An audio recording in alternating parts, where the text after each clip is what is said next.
Well, Chris is back. Daryl's going to take a couple of weeks yet to get back on the video team or the podcast team. But Chris, welcome back. I hope Thanks. you had some good. Where have you been traveling? Why don't you just give us a quick overview? Well, kind of on an impulse, we signed up for a trip to go see an eclipse, a solar eclipse. So that was one of the things that we've been doing. We had the chance to see the total solar eclipse of the sun from a ship off the coast of Mazatlan, which was beautiful. And then my mother and father-in-law are on an around the world cruise, and they're of a is not surprising, probably looking at me, they're of an older age, and we were a little worried about them, and we were able to join them for part of that trip between Tokyo and Singapore. And so we got to look after them for a little bit and see that they were well taken care of and come home with some more greater peace of mind. So those are the two places we've Great. been recently, and they were a lot of fun. We got to go to on the one with the solar eclipse. We went through Hawaii and Victoria and Vancouver too. So that was really fun. Yeah. Oh, wonderful. And how do you keep from gaining weight on those ships? Well, it's like annual rebalancing. So I I think I picked up over those two trips about 10 pounds, and now I'm rebalancing. Okay, I'm down that's about 3 or 4 already, and I'm on my way back to getting to my normal weight. good for you. Good for you. Well, as our viewers may note, I have a new office or a new room where I'm doing the podcasts and the videos. This used to be my wife's office, and she has now taken my office up the stairs. So she is the one now climbing the stairs, and I'm here on the main floor, thanks to her, and it actually feels very cozy, and I'm pleased to be here. So we have a couple of topics today that I think are really going to help some of our viewers. Chris, you did two really fine presentations. I didn't listen to the podcast. I watched the videos, but the one on best in class ETFs and the other on two funds for life. And I know we've had a number of questions, and I get a lot of questions just in talking to people on the phone about both of those topics. But first of all, I've got to say thank you. And all anybody has to do is take a look at the comments underneath your presentations to know how at least a handful, or more than a handful, but a lot of people really appreciated the teaching that you did, Chris, and so really thank you for that.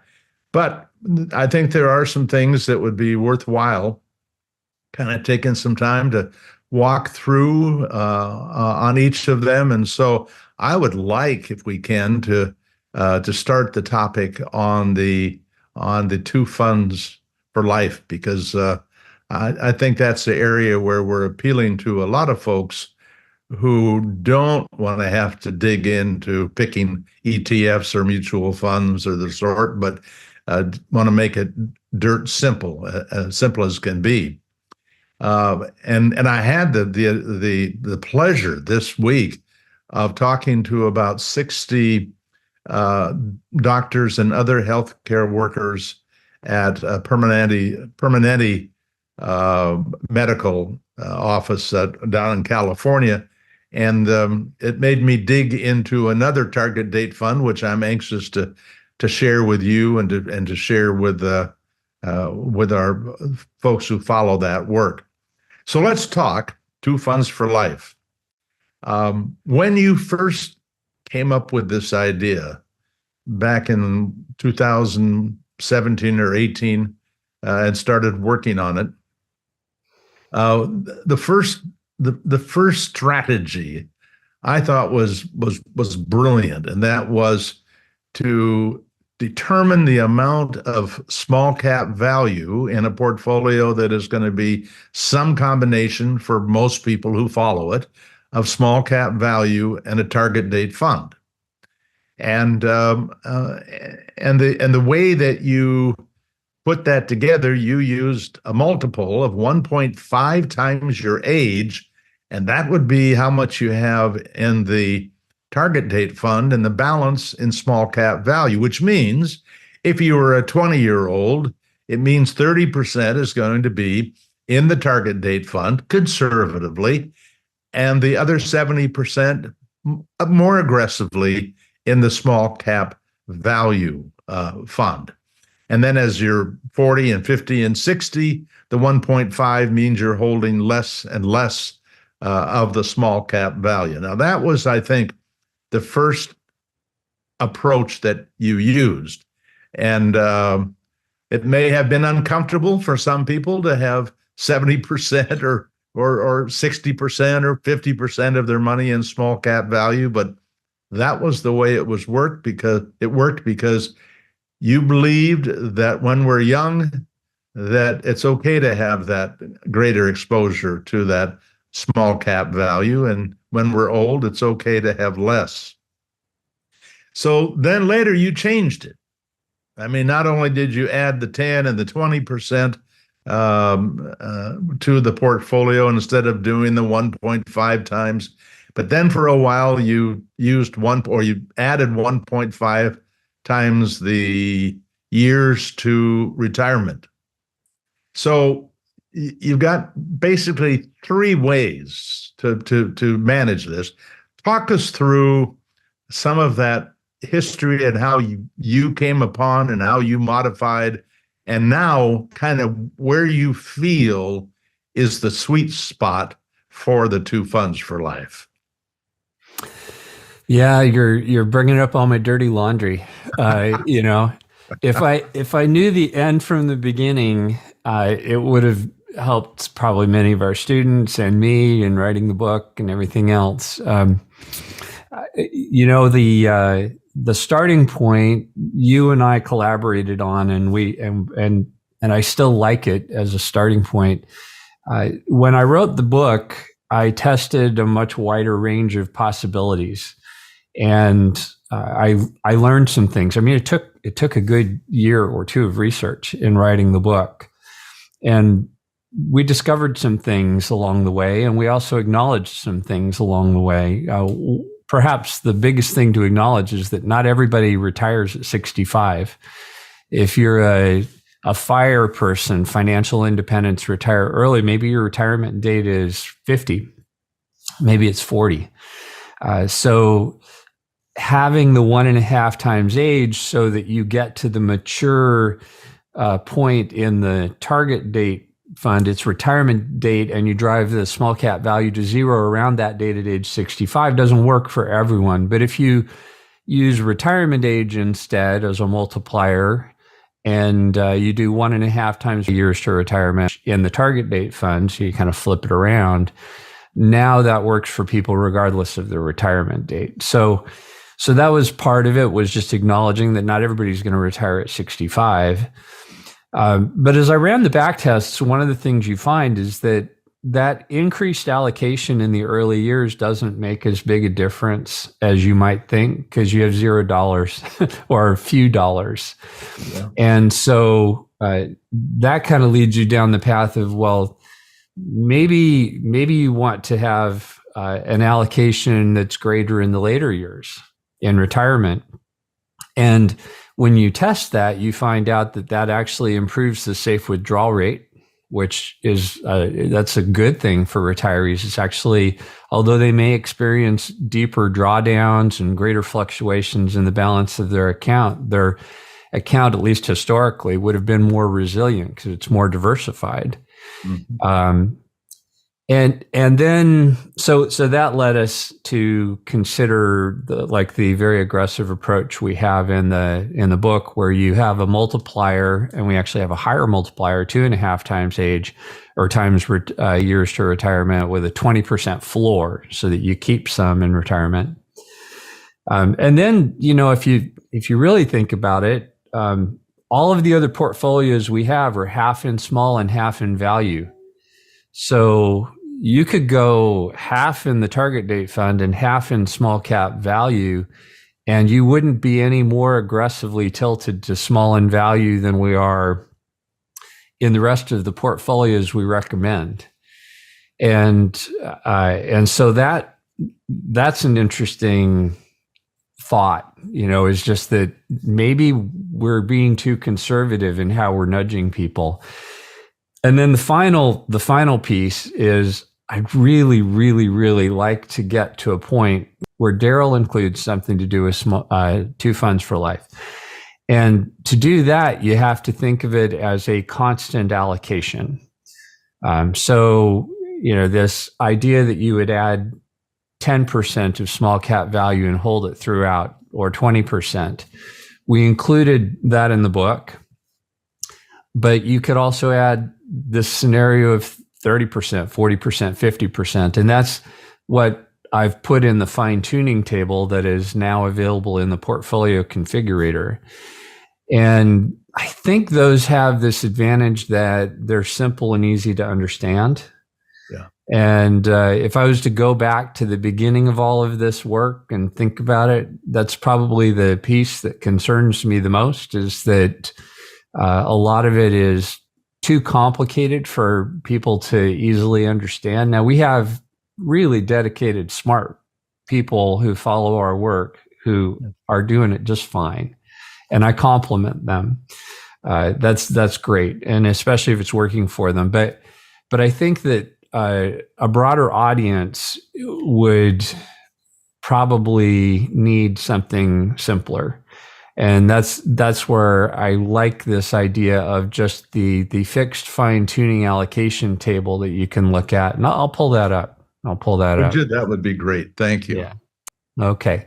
So if we go to the website and we go over to portfolios and then down to portfolio configurator, this lets us generate portfolios based on our best in class ETF recommendations for both the sound investing portfolios that we have, like the Ultimate Buy and Hold, Worldwide 4 Fund, and all of those, or for two funds for life.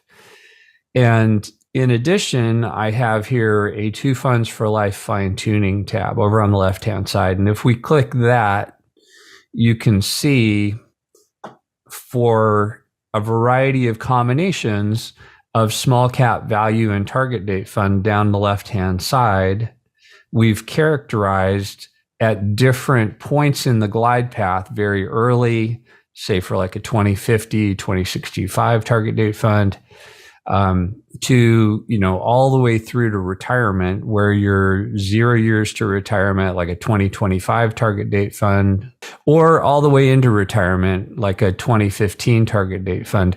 And for all of those combinations on this chart, we tell you what the historical compound rate of return was, what the worst 10-year compound rate of return was, or compound annual growth rate, CAGR, the standard deviation, or how volatile it's been, the worst drawdown that we've seen since 1970, and the 30-year safe withdrawal rate going back to 1928. And so somebody can look at this and say, well, if I've signed up just for the target date fund, this is the ride I would expect as I go through the glide path of the target date fund and it's managed for me. Or if I add 10% small cap value and rebalance annually, then I get a different set of answers, or all the way up to, the 50-50. So, and somebody doesn't have to go straight across the chart. You can stay in a box by changing your target date fund over time. You can move up and down in the chart over time. I think this is easier to understand, and I think it for one of my great aspirations is for Daryl, if he wanted to add this to any of the tables he already creates, all he has to do is pick up an asset allocation here, and we could start to get to the point where we have an apples to apples comparison for some of the sound investing portfolios that we do, as well as the two funds for life. And I think that would be an interesting place to get to. That's one of my big aspirations. Yeah. So Chris, to dig it just a little bit deeper into this table, because there are all sorts of hopeful lessons here. Let's looking at the zero small cap value, 100% target date fund. For people who are 25 or more years away from retirement, during that period of time, it shows a 9.8% compound rate of return. Now, as I understand it, that number is created by averaging a whole bunch of different periods of time. Tell us about what you use to get that 9.8%. To get that 9.8%, what I did was actually, it's pretty simple. I just took the asset allocation of the target date fund since 1970. So it's just one period of time, and it's a 10% allocation. Since it's based on Vanguard, it's a 10% allocation to bonds. It's a 36% allocation to international large cap blend, or that could be total stock market. It'd be about the same return, and 54% to the total U.S. stock market. The only reason I used international large cap blend is that that's an asset class that we use in our other portfolios, so that return sequence is available. But yeah, that 9.8% is just for a fixed portfolio over the history we have since 1970. And the worst 10 years, is that starting a calendar year, or? That is the worst 10 years starting by calendar year. And the reason I know that is that the way this table was built is on annual returns, assuming annual rebalancing. So there wasn't monthly data in this table. Yeah. Got it. Okay, that's great. But what I do see is, as we start adding 10% small cap value, the worst 10 years gets better. Yes. And I think that's meaningful, because we're always about figuring out how to put it together so people stay the course. And the worst of times that's typically the place where people decide to quit. And by the time you're into 30% small cap value, you go from 1.1% return to 3.2% return. So you've tripled the compound rate of return there. And what is the easiest way to get a sense of how the risk compares in those two situations, the 0% small cap value and the 30%? I think the most intuitive way to see the risk is probably the worst case drawdown. So for the 100% target date fund, that was 48%. And for the 30% small cap value, 70% target date fund, that worst case drawdown was 51%. So even though the volatility went from 13.4% to 14.8% standard deviation, so that's the variability of the returns, the drawdown didn't get that much worse. And the reason is that some of the volatility increases to the upside. And you don't really care about that much. I mean, I'll take all the volatility to the upside you want to give me. I'll take as much of that as you want to give me. It's the volatility to the downside that really matters. And the worst case drawdown in this chart is a better measure of that.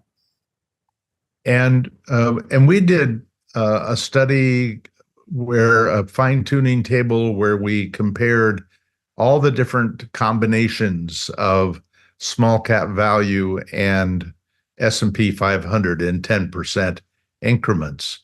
And what did surprise me was that the 50-50 strategy with the S&P 500 and the small cap value. The risk, when we looked at things like average return, average loss in a losing year, and the things that might create some sort of emotional response. Actually, you were better with 50-50 than you were with the S&P 500. And the reason is it's more meaningfully diversified. The S&P 500 exposes you to market risk. That's the only thing you get. And the target date fund is the same way in the early years. It gives you just a little bit of exposure to risk factors associated with bonds, but it's so small with that 10% that it's not much. Almost all of the all of the growth potential you're getting is coming from exposure to market risk. Yeah. And when you add in small cap value, now you're getting exposure to the size risk, to the value risk, to if you pick right, maybe quality as well. And so you have, instead of having a 1-cylinder engine, you got a 3-cylinder or a 4-cylinder engine, and it's going to run smoother. That's the gist of it. Yeah. So I'm glad you took it all the way to 50%. It may not be comfortable for a 60-year-old, but I would certainly think if somebody in their 20s or 30s took a look at that other table, that it would be meaningful. I was pleasantly surprised. I'm always looking for an extra 0.5% for the folks that follow our work, because we know that compounded that is meaningful. And the question is what we're saying should lead to 0.5% actually probable? I see here that adding every 10% of small cap value does give a legitimate shot at about an extra 0.5%. That's cool, and I think that's probable. I agree. It may take you a number of years to get it right. I mean, we know that's one of the challenges with small cap values. You have to tolerate long periods of not getting the premium, but if you have the discipline to stick with it, I agree with you that there's a very high likelihood it's going to help you out. So then when I spoke to the doctors and the healthcare workers this week, because their 401k plan had BlackRock instead of Vanguard. And we have shown BlackRock in our presentations for years, just to show people there's a difference between how people may decide to manage a target date fund. But it forced me to look a little closer, and I asked myself, because BlackRock doesn't have any bonds in the portfolio in the early years, and also because in the latter years, like right now at my age, Vanguard would have me 30% in equity, and BlackRock would have me 40%. And BlackRock has no fixed income in those early years, and Vanguard has 10%. So I said, wow, that is starting to look like another 0.5% potentially. Yeah. And so these numbers are not statistically meaningful because the period of time is so short. But in preparation for that meeting, I just took a look quickly at the last about 4.5 years. Why? Because I could look at AVUV along with these two target date funds. But without AVUV, the compound rate of return for Vanguard was 9.02. I was looking at a 2065, and for BlackRock, 9.52. I mean, it was like it knew I wanted an extra 0.5%. And then I looked at adding 10% AVUV to the portfolio using BlackRock. And in fact, it takes the return up to about 10.1, another 0.5%. And then I looked at going to 20%, another 0.5%. In fact, six tenths of 1%. And so it made me realize we need to look beyond Vanguard. When we talk to people about target date funds, we need to look beyond Vanguard to other sources of index based. I'm not looking for active management because I think we lose 0.5% there, but index based, where they are using closer to what we would like to have them using, and that is no fixed income in the early years. Is there anything in that story that you think could be a little bit misleading? I don't think so. I agree with you that the more aggressive approach of the BlackRock target date fund glide path is likely to lead to a higher return. It's going to have a little higher volatility as you go along as well. And if you're being aggressive about your plan and you're going to go 50-50, 50% small cap value, 50% target date fund, the difference would be small because now you're going to take a 10% allocation and divide it by 2. So you only have a 5% allocation to bonds, even with Vanguard. And instead of having a 10% equity allocation difference in retirement, it goes to a 5%. So it kind of depends on where you want to be. The biggest reason I don't put a lot of time and energy into evaluating best-in-class target date funds is that I know for most people, they don't have a choice. For most people, you're offered one target date fund family in your 401k or your employer's plan, and that's all you've got. And so knowing that there's something better on the other side of the fence, it might be just too hard to get it for you. But I do think we should emphasize more often probably that, an expensive, a target date fund with a high expense ratio could undo all of the benefits. And that would be a bad thing. You'd be better off managing your own glide path in that circumstance. But between BlackRock and Vanguard, I think a lot of people could be very successful looking at this table, using it as an approximation to set expectations and then moving ahead. And it's really, like you said, it's the actively managed expensive funds. That's where I think it gets the hackles up on our neck and we go, no, don't do that. Yeah. And by the way, we do have people still questioning the idea of using the Avantis funds, AVUV, in the case of the small cap value, because they're expensive, and they could get a mutual fund or an ETF at Vanguard for about 1/3, 2/3 less cost. And while we're on this topic, why don't you address, please, that decision and why it makes sense, if it does, to pay 0.25% instead of 0.7%. I'm sorry, 0.07 Well, what we know about Avantis's approach is that they filter not just on size and value, but they also filter on quality and momentum. DFA also filters on momentum.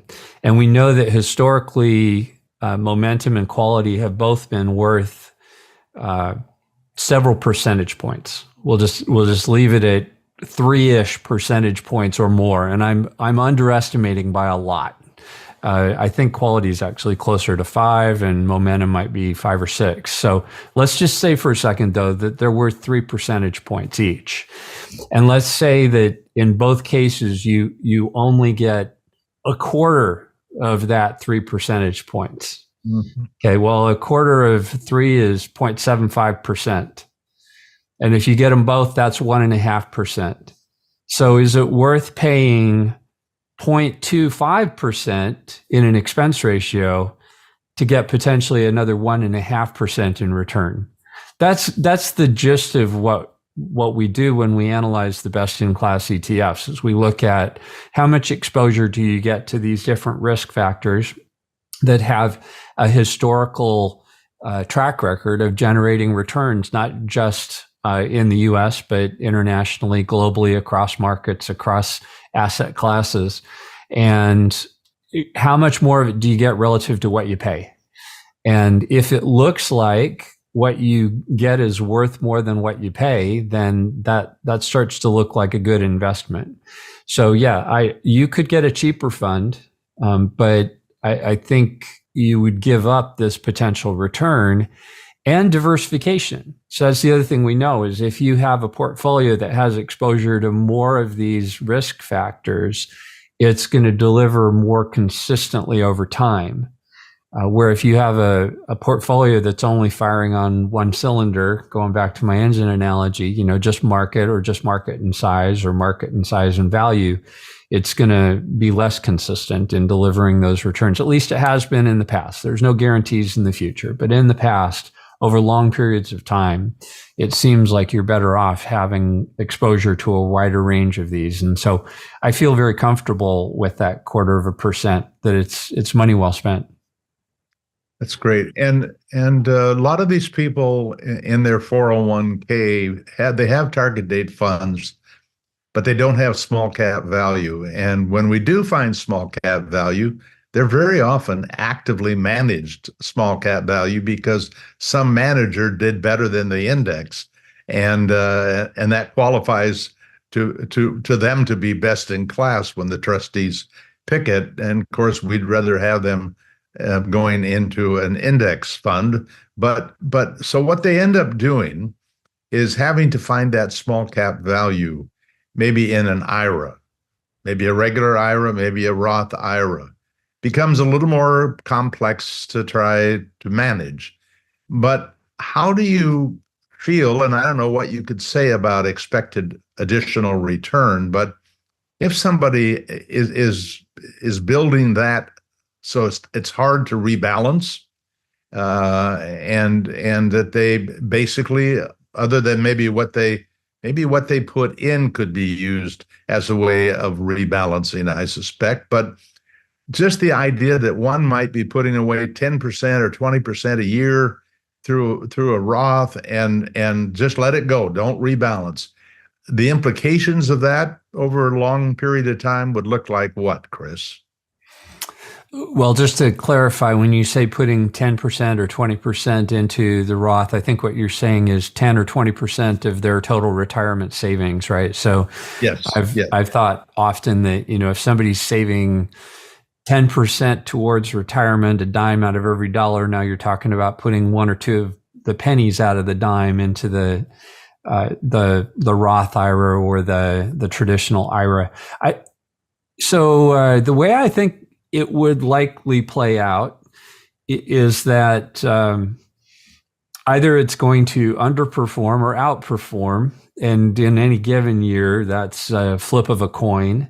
And so hopefully if it underperforms,